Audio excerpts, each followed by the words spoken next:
Hello, good evening everyone. This is your Tito Oyos together with my guest here coming from all over Mindanao.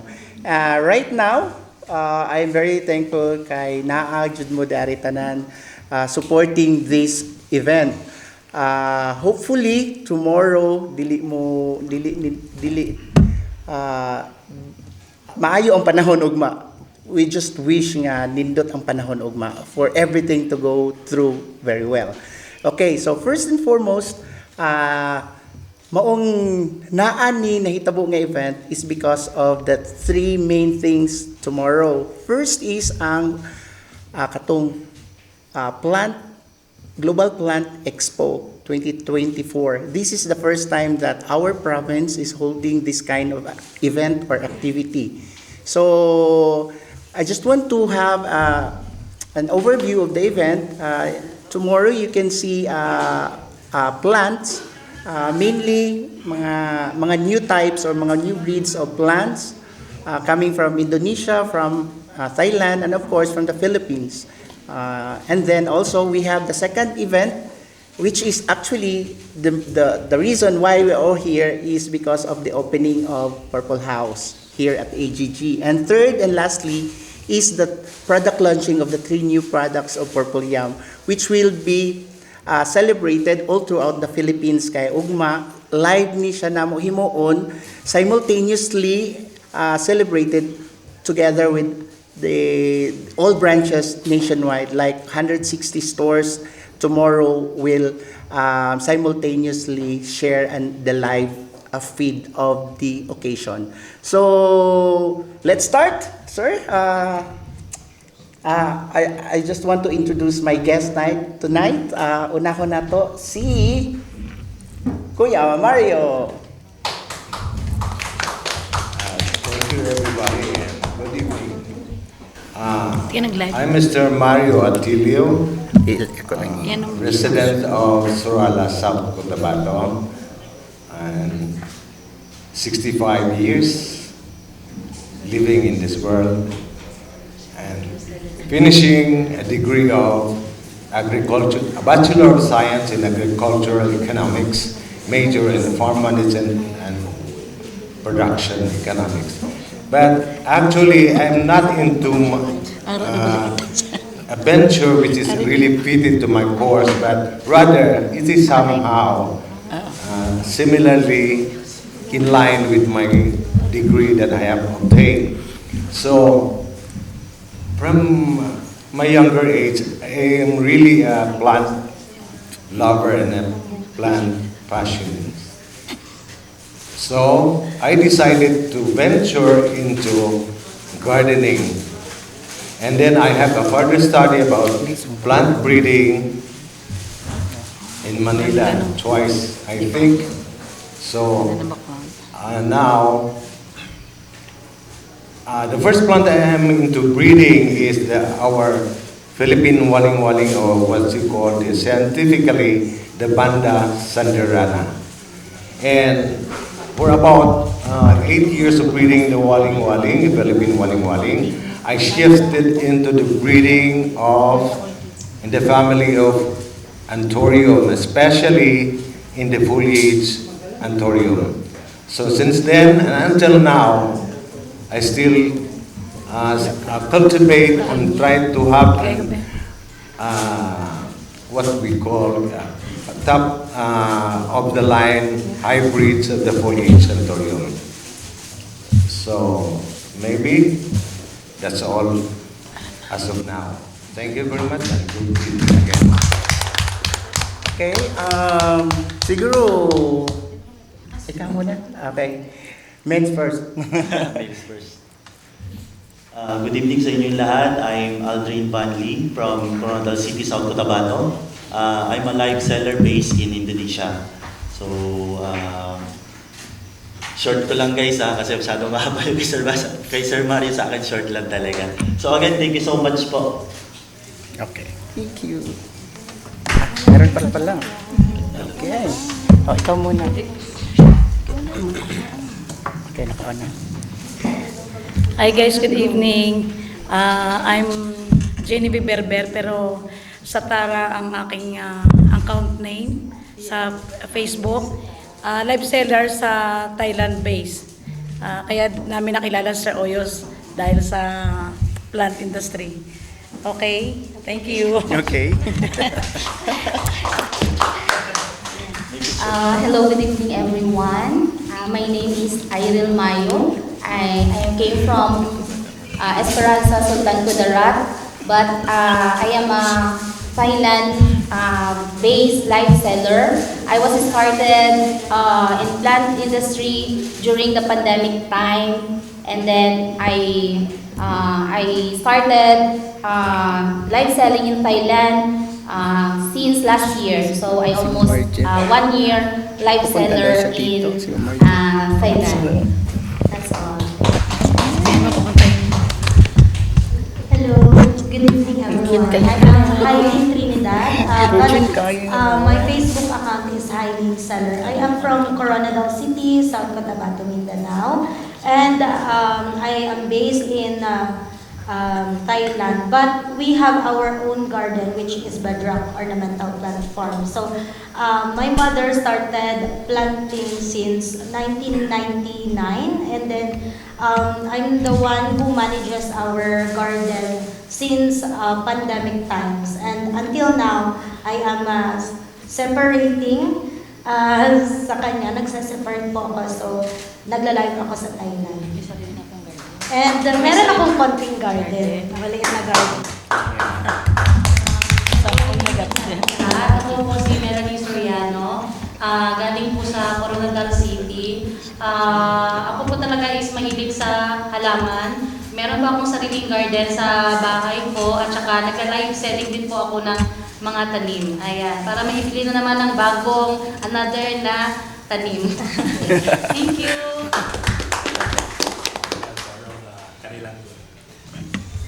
Thank you very much. So we'll ask the press kung kinsa pwede una ng mga tanong.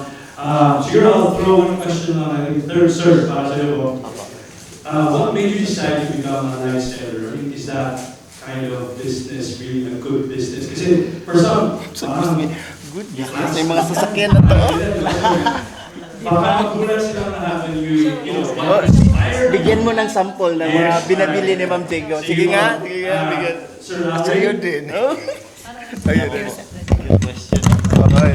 Di ba? Masaya to eh. Ito, chismisan na Sa to. question, live seller umpisa ako lang ako sa dahil mga mahilig talaga ako sa halaman. Una sa lahat. At the same time, syempre kumikita.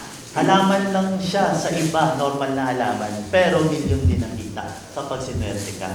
Kasi totoo guys, merong halaman na ang halaga ay milyon. Meron ding halaman na 50 pesos lang. Depende sa variety.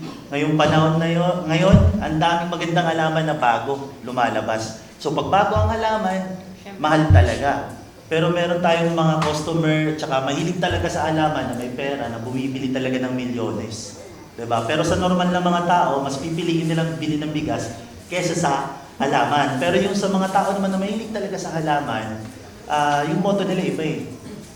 Bilin mo yung gusto mo na napapasaya sa'yo at may pera ka. Ganun sila eh. So ako, lola ko, nanay ko, mahilig talaga sa halaman. Since before, nagbebenta sila. Ako, nahihiligan ko na lang din. Tsaka nung nakita ko talagang may pera doon, talagang pinasok ko na siya. Pero since before 2013, I've been selling plants under Sir Mario also before. Kaya sa mga piyesta ako yung babantay ng pwesto niya. Kaya marami ako knowledge sa Pulians Antonio because of him also. Kasi tinuturuan niya po. Ayun lang po. Salamat. thank you very much. From the media, we have Arlat. Di ba, ang pinaka-pag-iigan di ba sa kayo na live seller, tumigil ko siya. Sure. Ano to? Sa live seller? Yan ang nakapag-iigan ko sa inyo. Okay. Your reason why you're here. Si Kuan daw. Si Iril daw.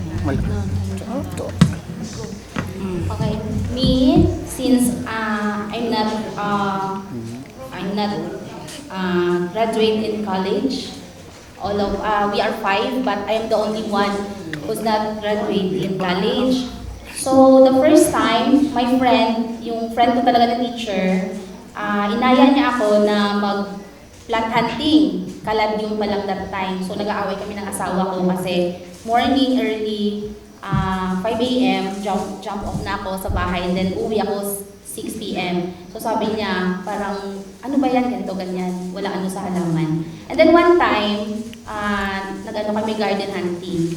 So, nakabili ako ng 400 peso na halaman, and I sold this one for 2,100 that time. So malaki na yan, 2019. So that's the first time I decided, may pera pala sa halaman. And then plants po is have a big impact po sa life ko.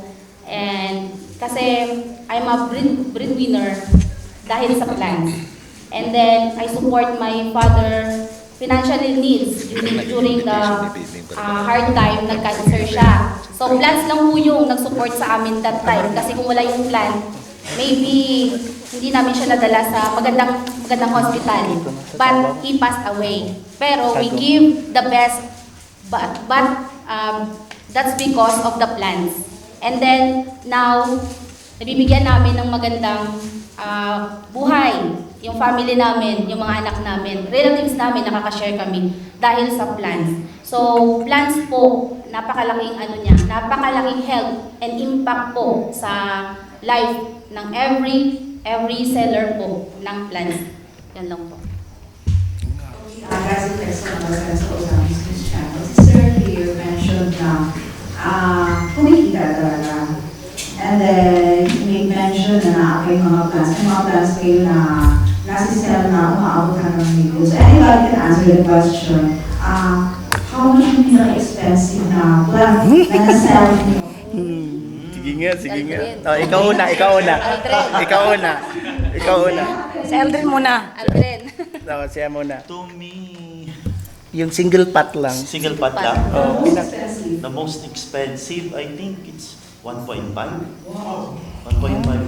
One pot lang yun. One pat. Kay Ma'am Diego pot. yun. Single pot. But Taga-asa na yung customer? I cannot say the name, but the people in the plant industry already know it. But I cannot say. Country. Yeah. Philippines. From the Philippines po. Yes. From the Oh, diba? Yes. Paano? Uy, hindi. Wala akong ganyan. Chismis na naman ko. Chismis na siguro. Pero makikita niyo naman sa background gigs eh. Research niyo na lang kung magkakala. I cannot say the price, yun lang. Oh, ikaw. Si Sir Mario, nagbibenta si Sir Mario Let me share. Oh, let me share. Ito, nagbibenta talaga siya. I do not make any live selling kahit Okay sa na. sarili kong garden. I have lines of live seller. So, ganito. May I clarify your question, sir? What motivate bumisita dito?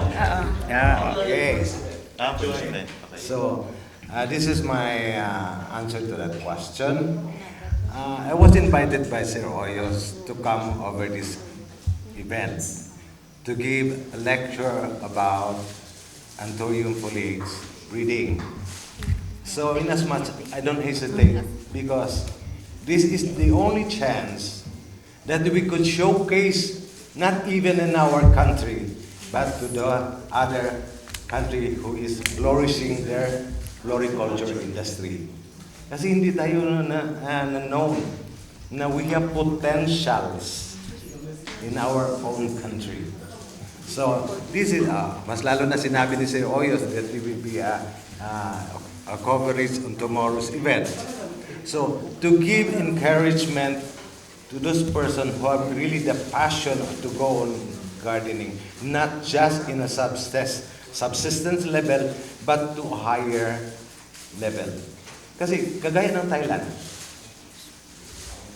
anong isip ninyo? Hindi natin kaya gagawin yung ginagawa ng mga Thailander in Indonesian? No! We can definitely do it. Pero ang problema sa atin, hindi tayo napapansin sa gobyerno natin. not The support. government fails to see that there is a potential in the floriculture industry. Kaya, pumunta ako dito para at least lalawak yung knowledge at information dissemination na talagang may potential ang floriculture industry para makikita tayo sa gobyerno doon and we can have somehow get a financial support from them. Maraming mga enthusiasts ng mga plant, pero what they need is the lack financial capitalization. Support. Yeah. So that's all. Balik tayo sa price. Oh, balik sa price. Sa price, meron din siya eh. May nabenta din si sir. Yung pinakamahal mong nabenta. Pinakamahal ko rin na nabentang Milyon din yan. is 1.5 million. Oo, di ba? Oh. That is a family of philodendron and that is the red imperial variegated. Ako nag-send doon sa Manila. Ay, nagbenta ba ako ng kuan? Sa akin naman na experience, nakabenta ako ng halaman. Siguro sa isang tao, pero taga Pampanga siya, 350,000 isang plant.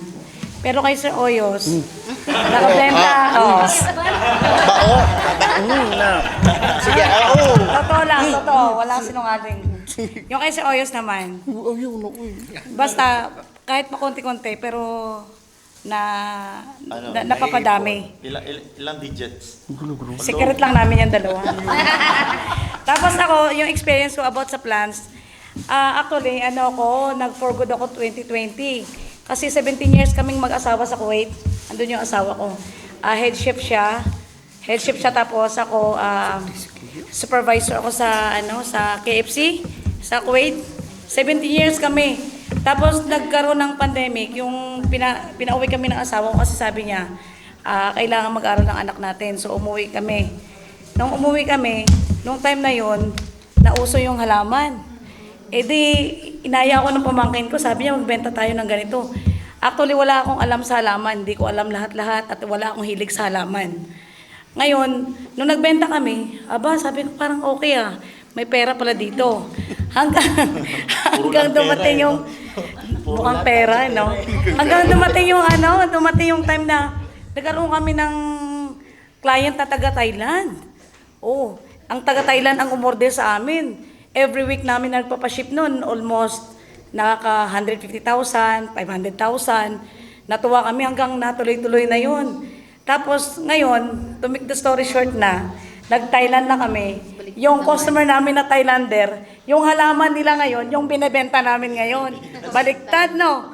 Kasi yung katulad yung client ko, si Sir Nicky, kaibigan ni Sir Oyos yan. Client namin yun doon sa halaman. Tapos nag-meet kami doon sa Thailand.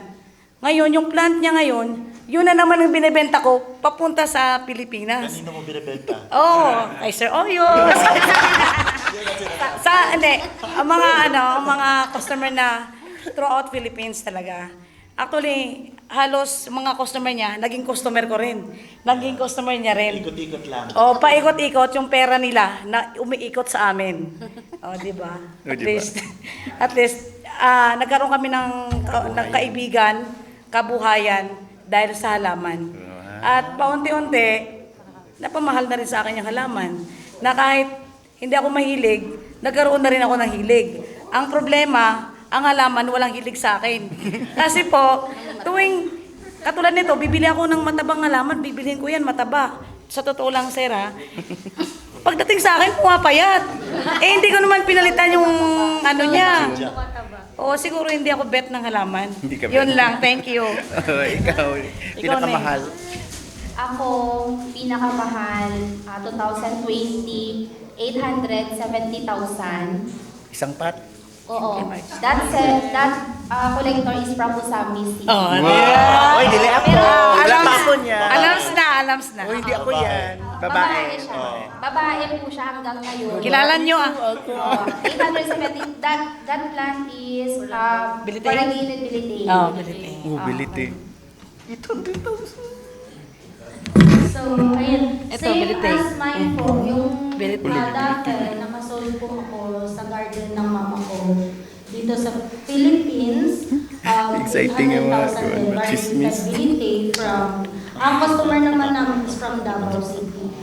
And then, nag-decide din ako mag-separate sa parents ko. Siyempre, tumatanda din tayo. And then, ayun, gusto ko rin magkaroon ng sarili kong pangalan. That's why. Ayan. Sa akin naman po, ayan, sa isang tanim na benta ko, ayan, na-hunting namin yung dati, tapos pinaganda ko lang sa bahay, ayan, kasi may garden ako doon.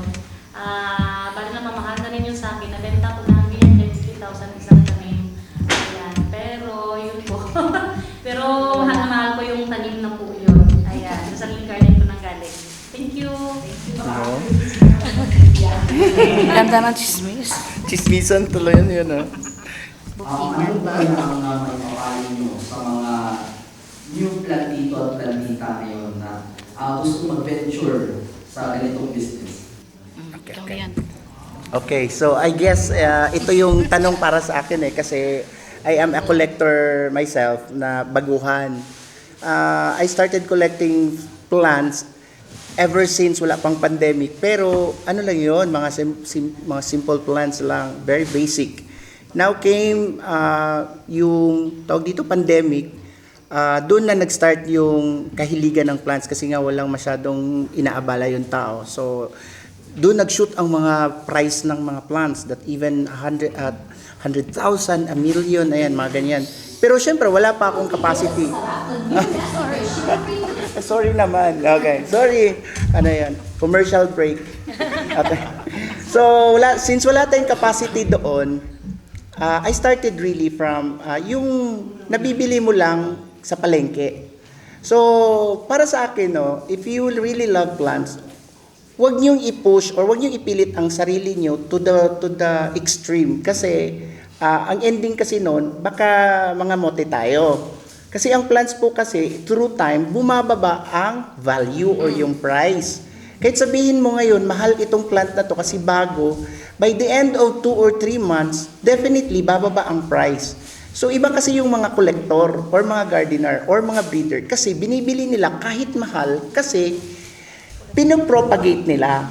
By that sense, yung pera nilang ini-invest sa isang plant, nadodoble na triple. Kaya, nag-i-invest sila ng mahal. Pero if you are just a household collection of plants, yun lang yung gusto natin, wag na wag po kayong bumili ng mamahaling plant. My God, baka awayin kayo ng nanay nyo, ng asawa nyo, ng mga anak nyo, kasi napaka-impractical po talaga ang plants. Para po kasi siyang, yung iba hindi mo alam, kahit simpleng tao bumibili ng mamahaling shoes. Yung iba bumibili ng mamahaling damit or nagko-collect ng mga bags worth millions. Parang ganun lang din. It so happened that we love plants. So, yung collection namin ngayon, kasi gusto namin bago, trendy. Mahal yun. That's why, kung baguhan ka sa plant industry, kahiligan mo lang, bago mo lang nahiligan ng plants, mag-observe ka muna kasi may trend yun eh. Bababa at bababa ang price. So doon ka na sa time na mababa na ang price ng plants. Tsaka mo bilhin. Huwag yung, may bago, bili agad. Yun lang po. Kayo, may ma-advise kayo? Sa mga new collectors or new... Konti lang. Sige. Ako naman, na-advise ko lang sa mga new collector. Kung sa tingin nyo ngayon talaga mahilig kayo sa halaman, you can start sa mga mumurahing halaman po. So, mahilig kayo sa philodendron, go for it.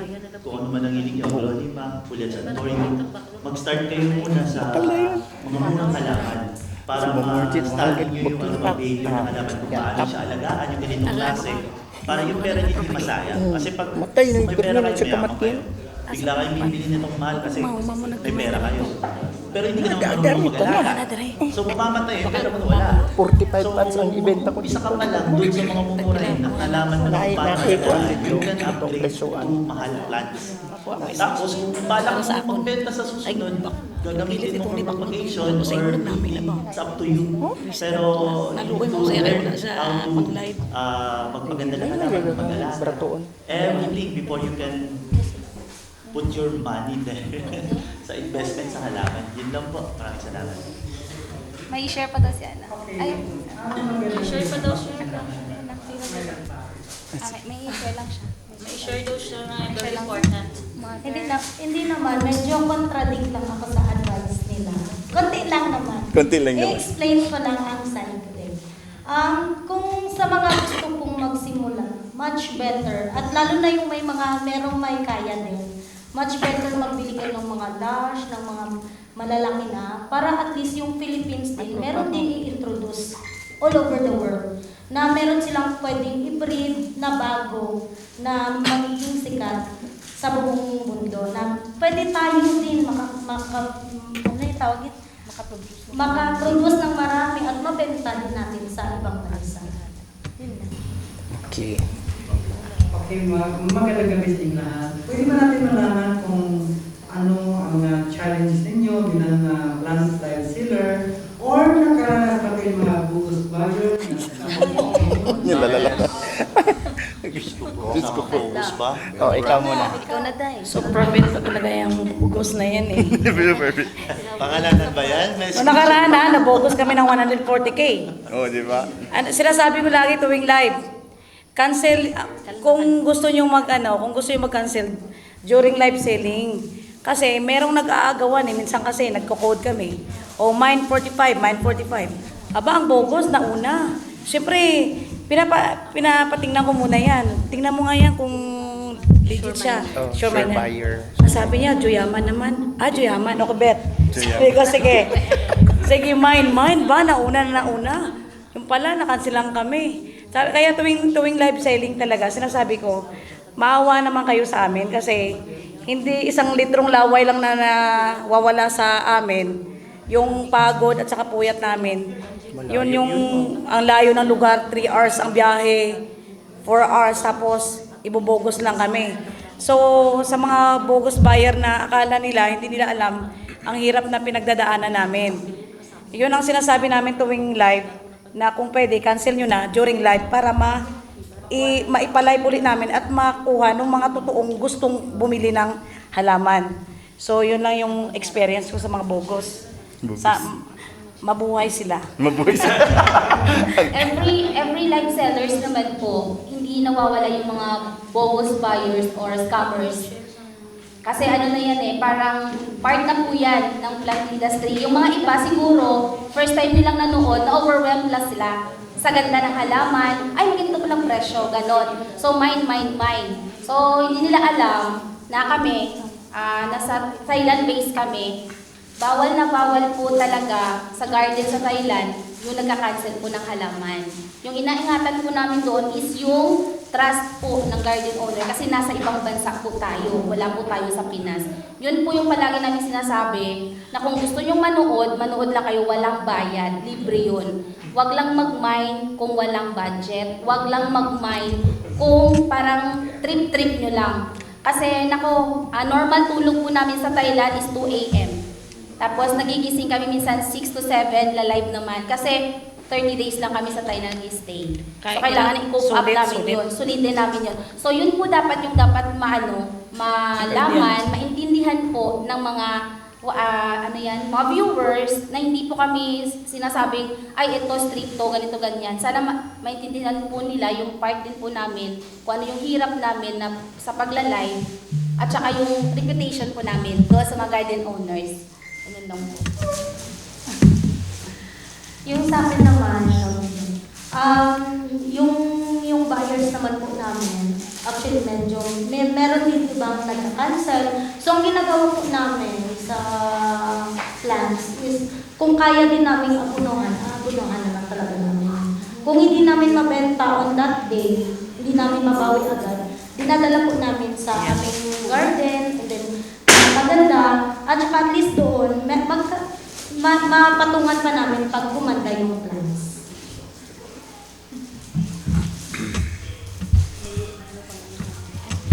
Sa akin naman po, halimbawa po, nag-live ako sa ibang garden. Kapag na-mine na kasi yung ang mga tanim na mine na, tapos halimbawa yung mga buyer ko naman, yung sure buyers, binabayaran ko na po yung tanim sa garden kasi medyo minsan malayo yung mga garden.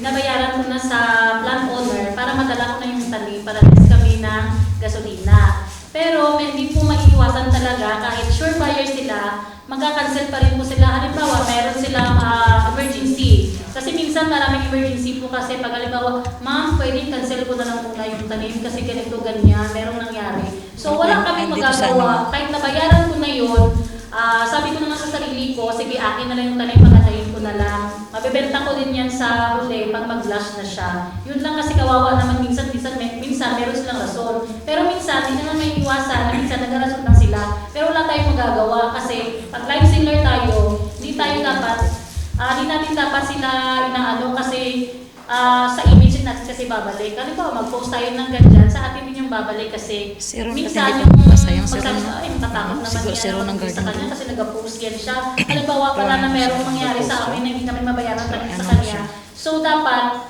hayaan na lang yun siya. Benta na natin ulit yung tanim. Yun lang po. Sa akin, yes. Thank you.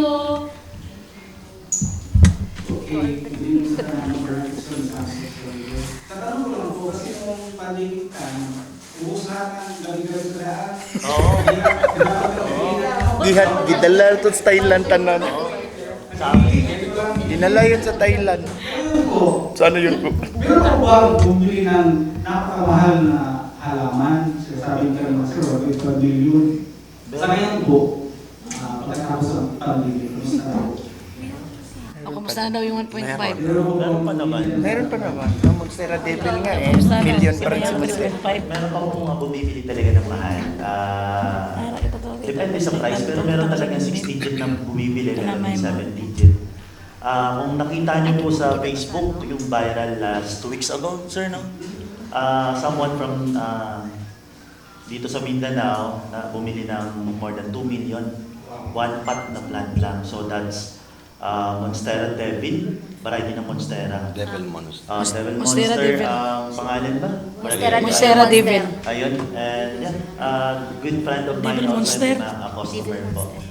Hindi ko lang masabi ang pangalan, but yeah, kung isi-search niyo yan sa Facebook, you can siguro link to po. Naka-public yan. 2.5. Ito pala yun, kasi nung pandemic meron tayong makikita sa Facebook, sa social media, dito po sa Pilipinas, magkano kung pinakamahal na halaman na nakikita Sa akin, sir, based on my experience, siguro sa garden ni Sir Mario may pinakamahal. Sa kanya, si Sir Mario. Kasi last 2021, Si Sir Mario yung mga mahal. na tricolor cardboard. na variegated na malaki. From this garden to Mount Luisa Nakagome, that was 900,000. No? Yeah, 900,000 pesos. 3 years ago. But now, the price of the plant is like maybe 30,000 na lang siya. But 3 years before, that's 900,000. imagine ang price difference. Photos pa before. That plant is from Yung iba nga, 900,000, naging free na lang ngayon. Mind pre, is Ma'am di ba? Luisa Nakagome. She is based on Japan. Ang isa ka Really, plant lover. Yun po. I just want to add something. Okay. I just want to add something about that. Kung hanggang ngayon ba may naisasarta ba o nabebenta kaming mga mahal na halaman. Ganito yun eh. Like for example, yung mga talagang taong mayayaman na ang kahiligan nila is pagko-collect ng mga magagarang sasakyan. Like Sir Oyos. Mayroon siya maraming mga mamahaling halaman. So it's just the way to express their love on a certain thing. Yan. And the same is true with plant passion. Those may mga talagang pagmamahal o passion towards the plants. So kung sabihin natin, eksaktong karga nila ang ilang bulsa. So they can afford kahit magkano pa yung halaman basta gusto niya to satisfy their yung at least the sense of fulfillment nga meron akong ganitong halaman. So one thing is to have an edge in the marketing in any kind of business, dapat meron kang bagong i-offer sa market. Yan. Thank you. Question. Can anybody be a plant seller? May qualification ba? For for those who are actually Dapat 5'8" yan na height. Gwapo naman. So, ano ba ang qualification para sa inyo? Para for those who are really gusto nila mag-venture. Yung mga baguhan talaga. Okay. Gusto ko yung magkapera tulad niyo. Actually, Gusto ko na kita sa nag-start na rin akong mag-live selling. Yeah. Oh, first Yes. time ko nag-live selling, 90K followers. 90 viewers agad yun. Tapos, parang nakabenta ata kami ng all in all 300,000 in first live selling. Ano lang ngayon ha? Walang isang Oh, oras Ikaw no? mismo nag-live. Ha? Ikaw mismo nag-live Oh, talaga. ano kami noon? Collab kami noon. Hindi ko alam, ganun pala ang industry ng plants. Huwag niyong maliitin ang plants kasi, ay, plants lang yan. But if you happen to, alam niyo kung anong plant group, especially, di ba may mga page? May mga page, may mga, ano mga tawag doon? Mga groups. May mga certain groups sa Facebook. May, di ba sa iba, sa marketplace, merong nagbebenta kung ano-ano. Meron ding isang marketplace na nagbebenta lang ng mga halaman. So doon kami nakapasok at saka doon sinishare ng aming mga viewers yung aming live selling. So, in fact, everyone can be a live seller. Pwede, as long as you have the heart and passion doon sa tanim. Kasi paano mo ibebenta ang tanim kung wala kang alam pagdating doon? At paano mo rin malalaman kung sino ang bibentahan mo? Kasi not everyone, halimbawa kayo, bibentahan ko, uy, bilhin nyo to, this is 100,000. Ibibili ko na lang yan ng motor or what. So, you have to choose the right person or appropriate groups kung saan kayo magla-live sell. So, if you really want to venture into the plant industry, into live selling, into live plant trading, may mga trades na mga nangyayari, meaning, bumibenta ako, bumibili ako, tapos ibibenta ko. Parang ganon, tinitrade ko lang yung plant actually, bibilhin ko to. Pero ako sa garden ko, binibenta ko na rin sila. So, by that way, nag-earn din ako. So, walang qualification po talaga. Walang qualification pagdating sa live seller. I'm just curious, ano yung pinaka-expressive na Yun nga po yung latest, yung pinakabago, yung Monstera Deliciosa Devil Monster. Devil Yung- Monster. Oh, Devil Monster po talaga siya ang kanyang pangalan. Pero siya po ay Monstera. Last show ng Thailand, nag-auction sila, nag-bidding sila doon. Pilipino din ang nanalo. Ito talagang mga Pinoy. Ayaw magpatalo. 3.5 million yun. Oh, tatlo yun. Tatlong plants yun. Tatlo ba? Dalawa ang binid. Dalawa ang Dalawa. nakakuha ng Pinoy. Okay. Tatlo ang binid na plants. Bidding price starts at 1 million baht. Baht yun. Imagine that's around 1.6 million pesos. Starting bid price po yun. So, na-sold yun ng 1,150,000. 150 million baht. Ito sa kanila, sir. Ayan. Ito yung totoong itsura ng plant. Yan po i-focus nyo na lang. That's Monstera Deliciosa Devil Monster. Ang may hawak niyan isa ding Thailand-based seller. Siya yung isa sa mga nag-push talaga ng plant na yan. Tapos, dalawang Pinoy ang nakakuha doon sa auction. Imagine, ganun ang interest ng mga collectors ng plants, even that high or that much, kaya nilang kukunin or i-purchase. Kasi love talaga nila ang plants. Okay? Pero, may twist din yun. Kasi, ipopropagate din nila yon at ibebanteran nila in the future. Ganun po yun. Ganun lang po ang ano ng plants. I'm Maki from agency. Itong mga plants, sir, was that from the wild or from a breed? Ikaw ang maka-explain yan, kuya. Come again, what's the question? Yung Devil Monster, was it from the wild or it was cultured or it was being It breed? was called, Invitation. Hello. Okay na yan, naka-on yan. it was not from the wild. It is a mutation variety, I think, and I'm quite definite, it is a mutation from the Monstera Deliciosa Varigata. Mutation. Mutation variety. No, mutation. Mutation. When we say there are two things that mutation could be achieved through tissue culturing and through natural propagation. What we mean by natural propagation is that Cross pollen. tap Tap-cut. cutting. Oh. Kasi I have once experienced that. I have the first Monstera variety I have in my garden is the Monstera deliciosa variegata. Ay, yung binibenta noon before, yung something like creme brulee, I have produced that in my garden. Pero mahilig lang kasi yung Thailand na to give a specific name or a certain varietal name para ma-enhance yung presyo by the time they are going to sell the item. So, ganun lang yun. Para may excellent effect ba para to heighten the price.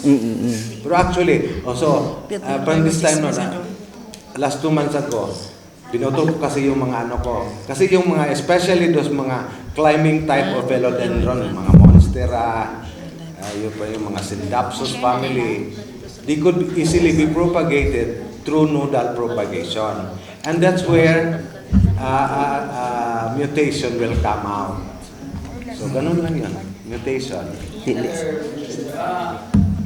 Owning na ganyan mga talim, so kailangan mo siya ng special permit from the government?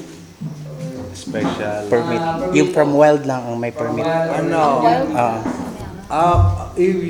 There is a law in our DNR prohibiting collecting indigenous and especially during about to be extinct nga mga variety natin na indigenous plant.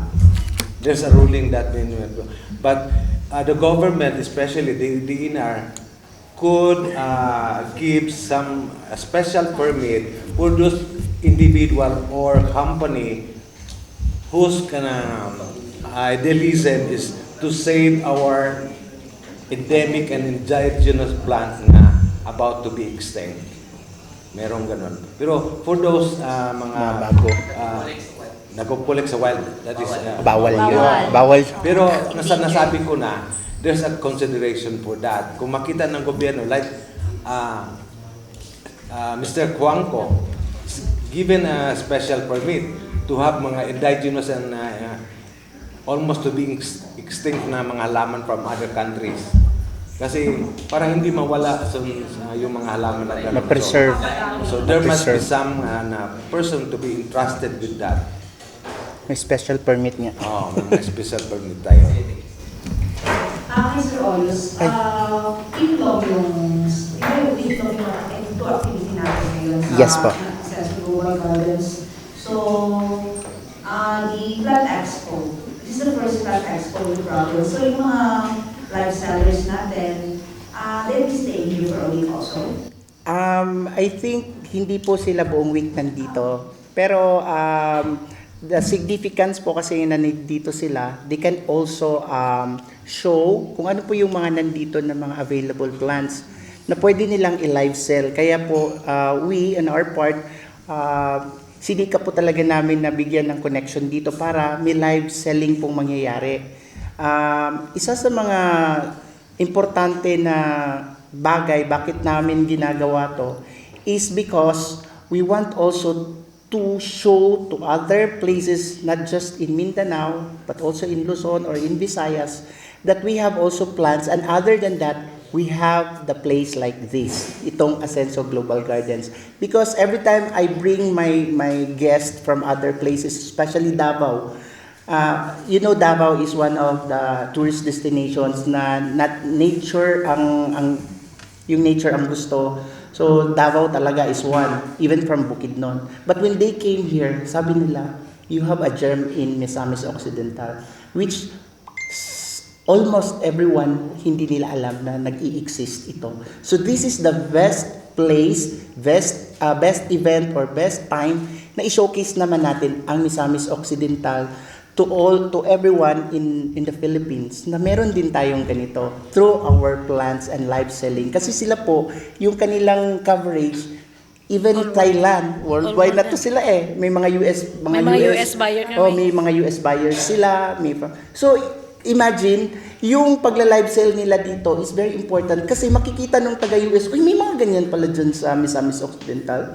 We will not know yung effect ng gagawin nila kahit plants lang yung sadya nila dito, but through showing also the place, we will promote the tourism industry in Misamis Occidental. Of course. Okay, last question from my end. Kasi to add one.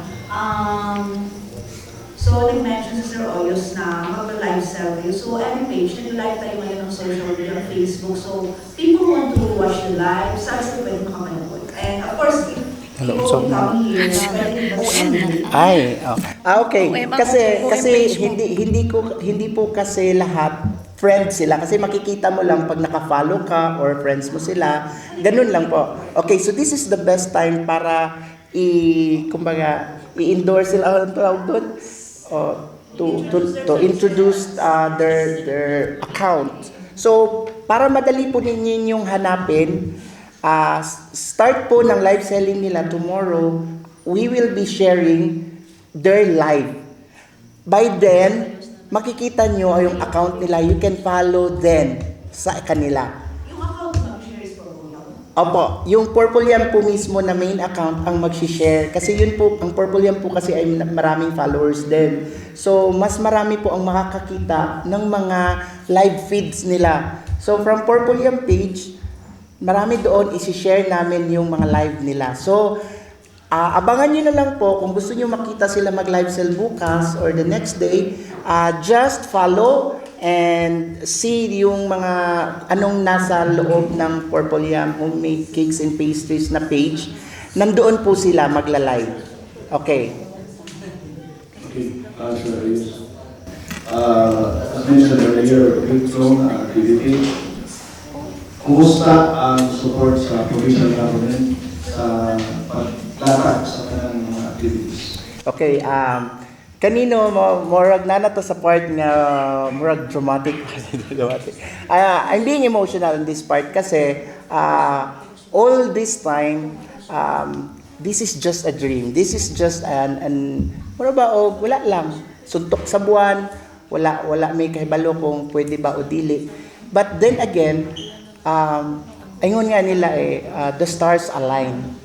The universe conspired. Marabag, the best thing that happened to Purple Yam is, una, syempre, nabutang ko diari sa AGG. That's because gitagaan nila og premium ang brand that Purple Yam has been on the national level.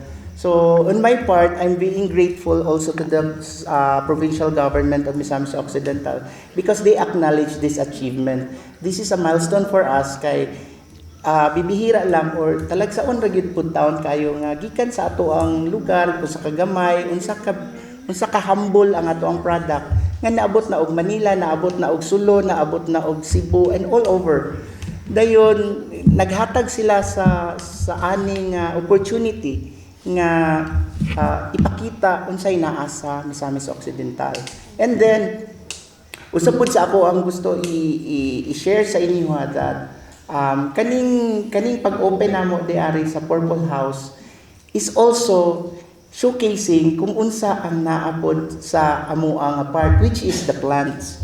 So murag tanan na nakuan ba? Murag na package tanan.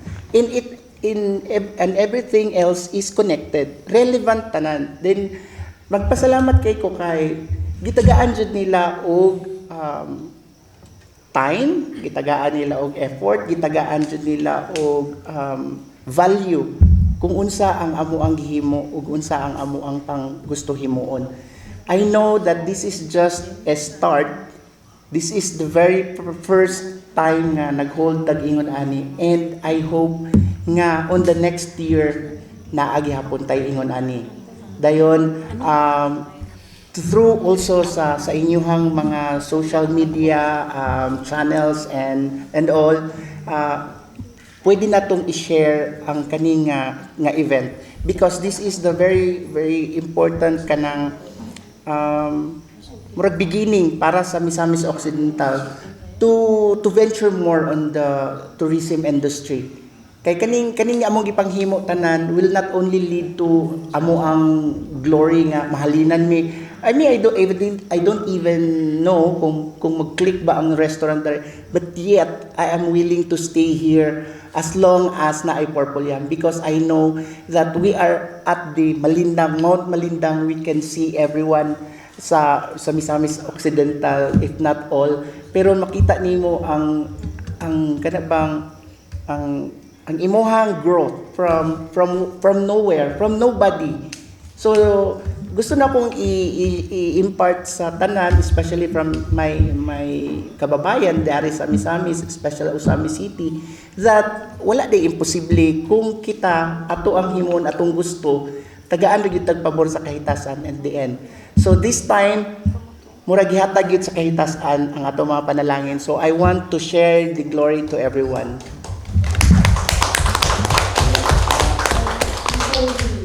Pakita sa itong mga katawhan nila sa Purple House na nasa EGG. Okay. Thank you, Kai, for asking. So, Purple House is ang concept sa Purple House is indoor garden restaurant. So, what we offer is our traditional Filipino foods together with our new versions of coffee infusions of flavors. One of the thing that you will abangan ninyo ay ang infusion ng coffee at ang ube. So, we have latte for that. Tapos, sa mga food naman natin, just our traditional food. Pero, the best experience that we can offer is yung kakain kayo sa tuktok ng bundok with the beautiful view of Panguil Bay. So, yun yung pinakamagandang experience na pwede namin i-offer dito sa Purple House.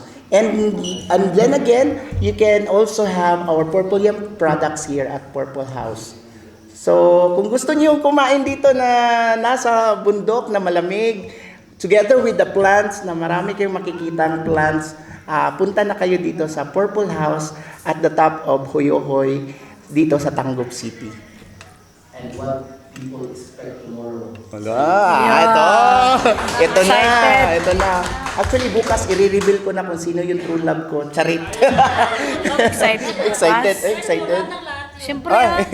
Okay, so tomorrow by 10 a.m. will be ribbon cutting. First is the ribbon cutting of the first Asenso, the first Global Plant Expo 2024. So alas 10 po yun, together with our guest celebrity Miss Aubrey Miles, the plant mother herself. So nandito po siya to celebrate with us. So imagine si Madam Aubrey. Thank you to Miss Archie Gray for bringing Ma'am Aubrey Miles here in Misamis Occidental. Kasi siya po ang isa sa mga celebrity talaga na pinangatawanan yung pagiging plantita. So she herself bumibili at nagbebenta din siya ng mamahaling plants. And then at the end of the exposition opening, we have also the ribbon cutting of Purple House. So after po ng Purple House, meron pong plant show sa taas. Meaning sa plant show, doon po niyo makikita yung mga rare na plants, yung medyo pricey na plants, yung mga mataas pa ang value ng mga plants. So magtataka kayo, ano kayo yung mga plants na yan? So makikita nyo din bukas kasi may mga ibang exhibitors din na magdadala ng kanilang mga collections doon. So what you can see in the mezzanine part sa Asenso Global Garden building are the collections of our local collectors here in Misamis Occidental. Tapos, at 4 p.m., ito na, meron po tayong product launching ng Purple Yam. So, this is a national-wide campaign and promotion for our 3 new products that we developed through this month. So, matagal po ang preparation namin ito. So, we must see to it that bukas, bongga talaga ang aming ihahanda. So, abangan nyo yan bukas. Gusto namin i-celebrate din yung launching dito mismo sa AGG kung saan ma-experience din nila kung ano talaga ang Misamis Occidental. So, may pa-fireworks tayo bukas, may mga games, merong mga vloggers, especially the Bisaya Squad will come. Nandito si Bugoy Carino, Meron din dito si Team Hamloy. So, nasa biyahe po lahat sila ngayon. So, I am very happy and grateful that these people supports us so much that they don't mind. Ito sila ang light ng binyahe nila. Salamat talaga sa inyo kasi isipin nyo kung gaano kalayo ang Davao just to be here for us. So, I hope also the people of Misamis Occidental and the nearby provinces to witness also the event tomorrow. Kahit wala pong nag-shutdown ang kuryente buong Miss Oc, the show must go on.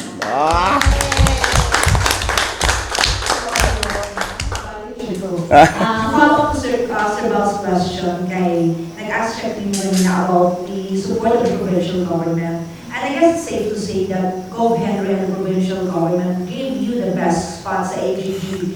Dahil naman tayo mga nag-open, pero this is so far the best spot na nahatag sa inyo. So, makita natin the support of Gov. Henry and the provincial government to local entrepreneurs. I-prioritize man yung bilang mga local entrepreneurs. So, your story of success will serve as an inspiration to local businesses na kung ano yung naabot mo ngayon, maaabot din nila. And then, the provincial government is there to support you. So, message mo for Henry and the province. Okay, sorry kanina, wala na carried away na ko sa ako ang statement kanina. Nalimutan na ako magpasalamat ka sa provincial government of Misamis Occidental, especially to Governor Attorney Henry Uwaminal for giving me the opportunity to be here. Kasi po, hindi po biro ang magtayo ng isang negosyo sa tuktok ng bundok na walang kasiguraduhan kung merong tao o wala. Pero sabi nga nila yung lugar na to is here not because for us, but we need each other. Para pong kailangan naming gumawa ng paraan to add value of this place. So yun yung pinaka-goal ko dito. That ayokong ipahiya, ayoko ring ma-disappoint sa akin. Kasi from the start, I always do my best. Kasi kung may gusto akong isang bagay, paninindigan ko po yun. So, like for example, the logo Osamis Best, pinanindigan ko po yan. From the start ng pag-create ng packaging namin, inask ko po yun sa City Council. So sabi nila, we still have to do resolution for that. Pero sabi ko, paninindigan ko talaga to. So, at the end of 3 years, lumapit ulit sila sa akin. Thank you for using this. Kasi all throughout the Philippines, nakikita nila yung Osamis Best na logo. Tatak-tatak yun, dala-dala yun ng aming box. Now, we serve almost all na dito sa Mindanao, sa Visayas, and now we are starting to cover Luzon. So maraming salamat talaga sa government natin, sa LGU natin kasi sabi nila the best way talaga for a person or a business person to flourish more is the support of the government. Isa po talaga yung isang totoong katotohanan na hindi po magpo-flourish ang isang business kung walang support from the government.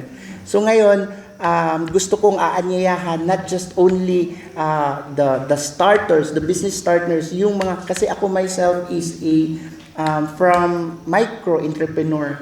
Nag-start talaga as a micro-entrepreneur. Nagluluto lang ako ng cake sa bahay, sa boarding house, until one small store, to now many all over in the Philippines. So, imposible pong gawin yun without the intervention of the government.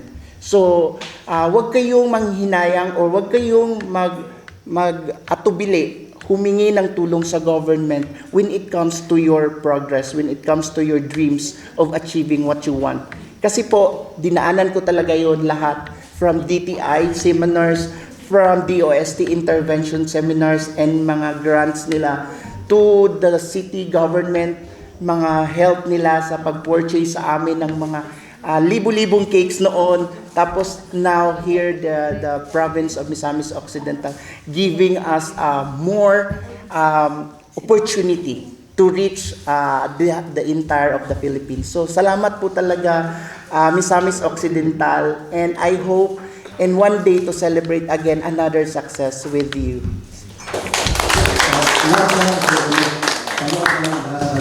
Base sa imong statement ba, nagpasabot ba nga this is one way or the other ang imong suporta sa mantra sa provincial government sa misnon ang puyong mayawag ng mabuo ng Balipayo? Before that mantra has came into being, I think I'm already living it.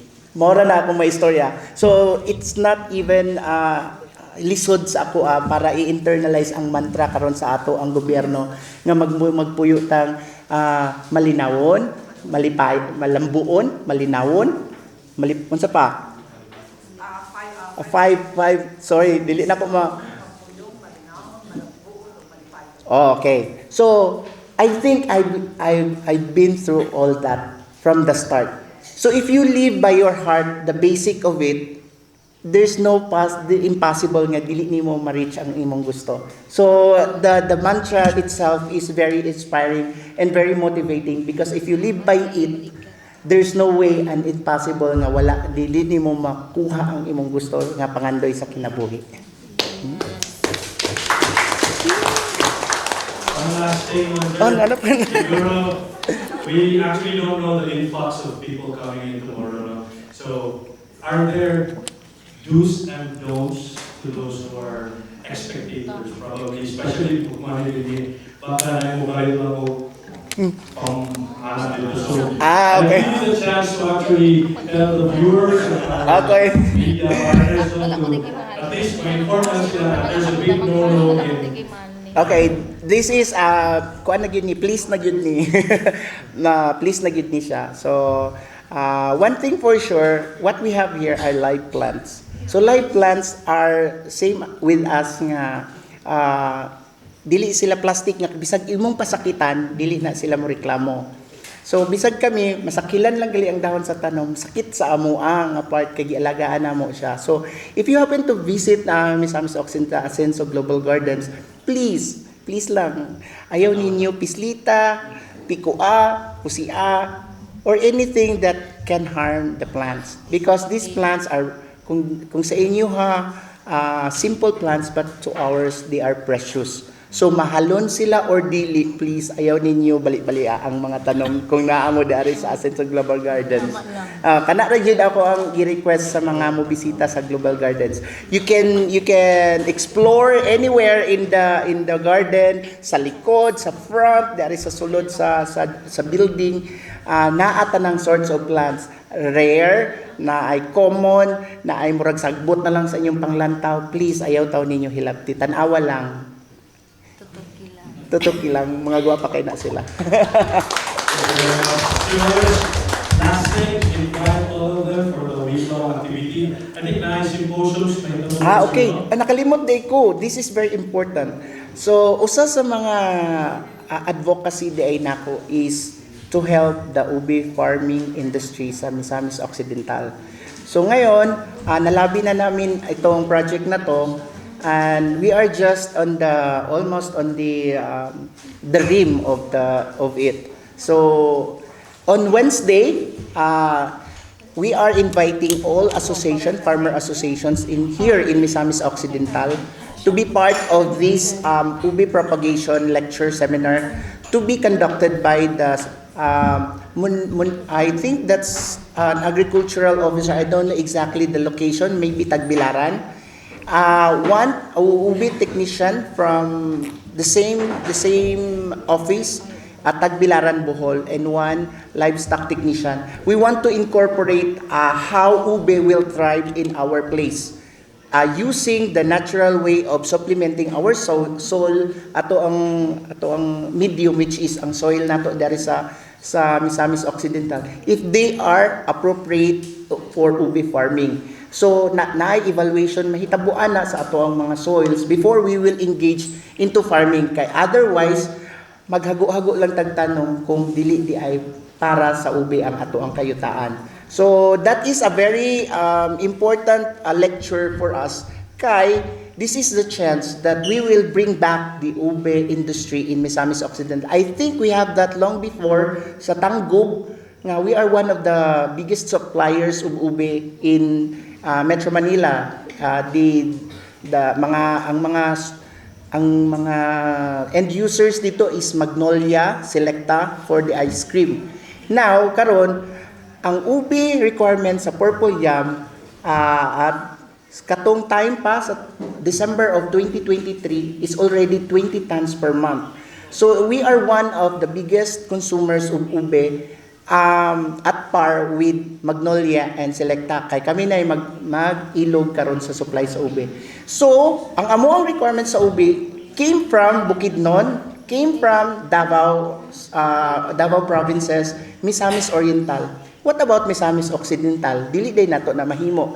So kung kita mismo maka-provide ana sa ato ang kaugalingong farmers and associations, we might as well develop or kanang atong mabalik ang ubi industry dari sa Misamis Occidental. So this is one big project that we are aiming to realize here in our province. So isa na siya sa mga lecture to be conducted on Wednesday. That's unsa gay na nga date ang Wednesday? Basta karong Wednesday kay week-long raman ta. So the whole week 31, that's July 31. So I hope po ang mga media partners nato will be here to support because this is a documentary event for us. Kay kung naay mangutana unsaon nato pagpropagate sir, we can have the reference na here. Sayang kaayo nanganhigi na sila amo ang gi-address ang amo ang concern dito sa City Government of Tagbilaran para lang makuha namo ang technician on how to propagate properly sa ube. So sila manggod ang gitagaan o priority sa government kay naa sa Bohol ang center sa ube kanang research. In fact, naa sa Bohol pod ang katong machine nga mo convert sa ube to powder, natural powder. So imagine behind kay ta pero naa sa Usami City, naa sa Misamis Occidental ang usa sa mga biggest users sa ube. So why not do it here in Misamis Occidental? Dapat. And of course, I want to invite everyone to witness also the lecture of Sir Mario Atilio regarding propagation of Anthurium foliage. Tomorrow? Monday. 29. On the 29th. At Tuesday? Monday. Nasyak na si Kuya Maria. Sige lang, amo lang na siyang i-post.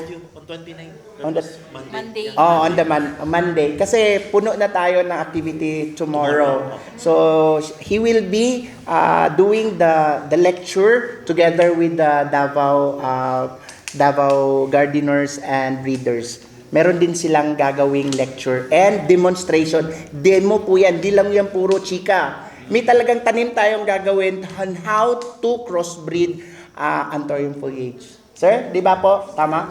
So yun po yung overview ng mga mangyayari. Yung iba naman, ibang plants naman ang i-breed nila at i-cross. So, makikita nyo, from doing that, makakaproduce tayo ng mga bagong breeds ng plants which are and could be probably another next thing or mahal na plant. So, libre po lahat yun. Purple House offers that for free. Salamat po sa support ng aking mga gardener friends, ng aking mga live seller friends. Kasi po lahat gagawin po namin ng libre. Kasi po ito kung ito ay isang course, mahal din po ito. Yeah, 'di ba sir? Nag-teach si Kuya Mario eh. So I am inviting everyone, especially those who are interested or into the passion of plants. Please po, ito na yung chance nyo. Maka-visit na kayo sa AGG, makarinig pa kayo or malalaman nyo rin po ang mga secrets on how to do the crossbreeding of anthuriums. Ayan. Si Aubrey Miles po ba magbigay ng plant care tips? Ayan, si Aubrey Miles din po ay as plant mother herself, she will also deliver some plant care tips. Doon sa mga, especially doon sa mga baguhan, doon sa mga papasok pa lang sa plant collection or plant, ang tawag dito, mag-aalaga kayo ng plants. So, abangan nyo rin siya. Kasi sa TV nyo lang siya makikita. At kung i-hire nyo siya ng ganyan sa isang seminar, mahal din yun. So, we offer it for free. Ayan. Okay, si Sir Mario may sasabihin po. I just want to add something for an information. Also, on the way na si Ma'am Beng Unare. Opo, meron... So, a friend of mine who is also the late husband is a breeder of bromeliads. So, Bing, the wife, will be coming over with her son to give lecture, particularly on the philodendron family, and also with those newly identified group or family of the foliate centurium, which is the heart-form anthuriums. So I am more giving on lecture about how to crossbreed on the Hokirii and then Genmani, aka the cardboard na tinatawag natin locally on that particular subfamily of foliate centurium. Okay. One more thing pala, meron pang isang topic na hindi natin na-tackle regarding si Sir Nick Acera. Siya naman ay in charge doon sa mga hardwood, Philippine hardwood. So isa sa mga pinopost namin dito sa AGG is an algorithm of Philippine species hardwood, mga hardwood species sa Philippines na endemic sa Philippines. So isa yun sa mga pinopost namin na isa sa mga attractions in the future dito. Although it's a long-term project, but it's worth it. Kasi po, malalagay or mapapakita natin sa ating younger generations in the future that these are the trees called yakan. These are the trees called mulave na hindi, even me, I don't even know kung anong itsura niyan. So, isa siya sa mga magbibigay ng lecture regarding propagations naman ng mga hardwood na endemic species ng Philippines. So, abangan nyo rin siya, isa siya sa magbibigay ng mga lectures dito sa week-long event. That would be again on Monday, July 29. Alright, thank you very much. To our media partners, thank you very much. Mindanao Pulse Forum, Ascenso Misamis News Channel, Misamis Observer, Misamis News Network, Bida News Update, Manila Newsline, Best Channel, Action TV, One TV, Manila Newsline, AONC, Pidiquero, MONB, and DXHP. Again, let's thank our analysts this evening, Sir Mario, thank you, Ms. Heidi, Ms. Melanie, Ms. Ariel, Ms. Satara, Sir Aldrin, and of course our CEO of Purple Yak, Mr. Hoyos Mendoza. That is our presentation. Thank you. See you tomorrow. God bless.